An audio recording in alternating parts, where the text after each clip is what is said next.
So, hello, we love Morecambe. Myself and Tanya are back out on the promenade in Morecambe, and I am with Jane from Beachbird, but she wants me to just make sure that you know it's not that cold in here. I've just put on this jacket, so if you're thinking that you may have seen a fisherman on the loose, that's possibly the case, but it's not cold in here. Right, so we're in Beachbird. So, Beachbird is based between the Crown Hotel, isn't it? Yeah. And Temperance Barbers. the Temperance Barbers and the ice cream place. That's where people are going to know. Yeah. So, Jane, how long have you been here at Beachbird? We opened 8 months before the first lockdown, and we opened as a cafe and a shop. But since we reopened, the shop's just too small. So I've only got a very narrow bit. I don't know if you can see it in shot there. But it's a very narrow area where the cafe was, and it just wasn't feasible to have the cafe open. So we're still on the fence about that yet, and we're just going to wait and see what happens, whether things kind of change and calm down, whether we just have a little pop-up for locals maybe, or just give free tea and coffee for anybody that wants to come and hang out with us. We're not quite sure yet. We don't know what to do. Yeah, we don't know what to do. So there's yourself and there's your partner Andy, isn't there? Andy, yeah. So Andy's not here today. He's managed to swerve this interview. He would definitely swerve it if he knew, yeah. Although he's quite outgoing, he hates being on camera. So we set when we reopened after lockdown, we opened up the magic room, which is it's kind of a shop in 3 bits really. Got the main bit here, then the middle bit, and then the man cave, and then the very back room, which was my boudoir, where I had all the clothes in when we first opened, and now it's a magic shop. So in terms of the shop itself, so people that don't know, it is quite a treasure trove inside of here, isn't it? You've got a lot for people to come, and I notice a lot because you have people that are visiting the area kind of come in and spend forever because they can tour around for ages. Yeah, so they can come and have a look. So there's clothing, there's jewellery, there's interiors, there's a lot of really nice reclaimed or upcycled stuff as well, isn't there? Yeah, we try to buy very little in new. The odd things we do, like I've just got a whole load of magnetic frames, for poster hangers that I'm very excited with, but I couldn't make those.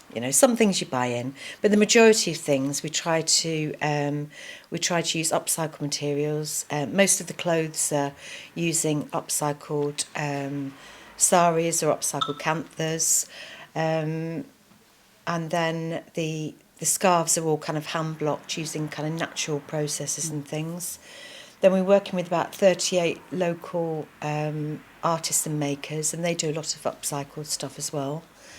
And the jewellery, I make quite a lot of the jewellery, or we source it, or we rehash it, or find things on the beach and make things, and whatever comes into our head really. I bought some at the weekend. I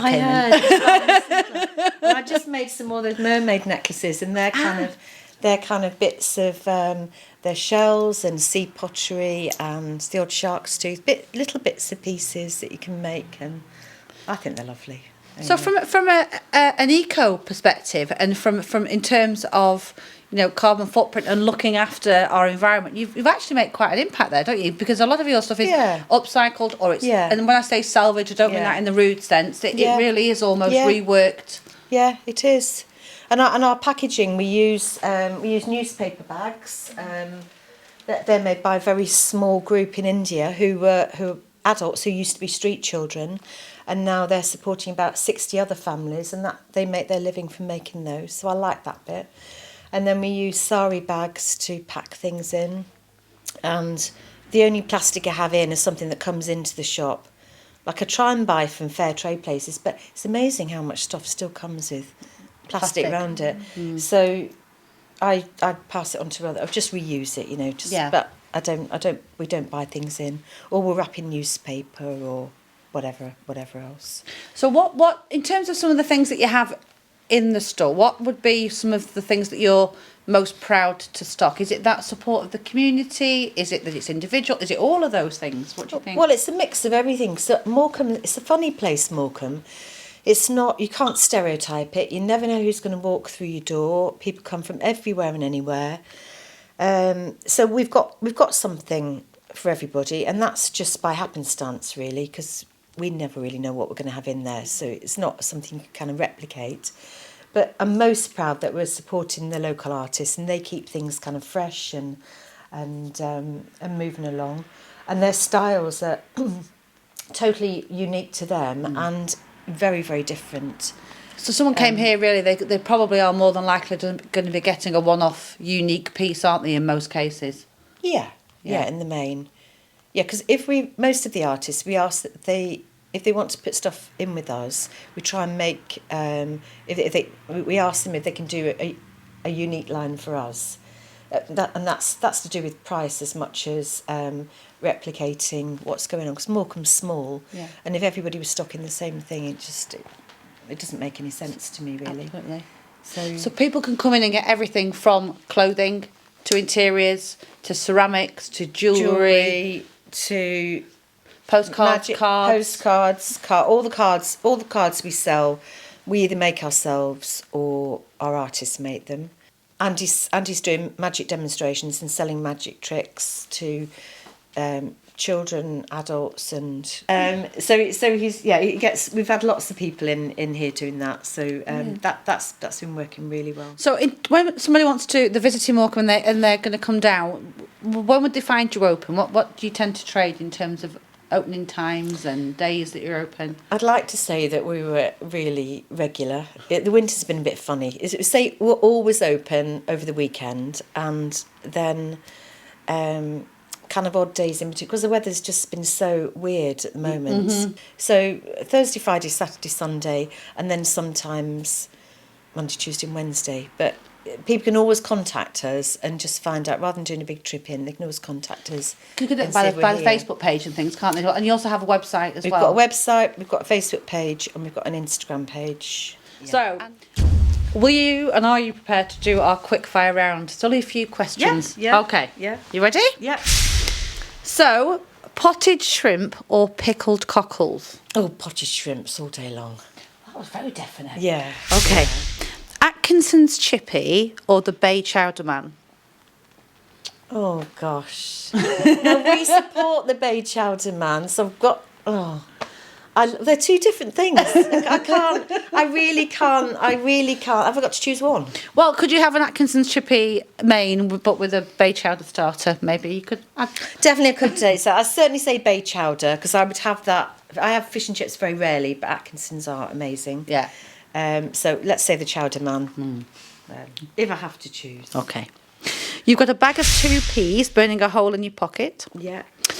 You're going to spend them potentially in one of 3 places. So would that either be Pleasureland, Treasure Island, or Seagulls Amusements? Do you know, I'm ashamed to say I've not been in any of them yet. I know. Okay, so Tanya, sorry. Tupperware pot, 2p peas, and you're going to drag Jane around. Yeah, I do. Yeah, I should. I know. I'm sorry, guys. Yeah, I need to try them all because I can't say. I can't say without having tried them. So now you've got to go to all 3. I have to go to all 3. Okay. Yeah. A drink after work.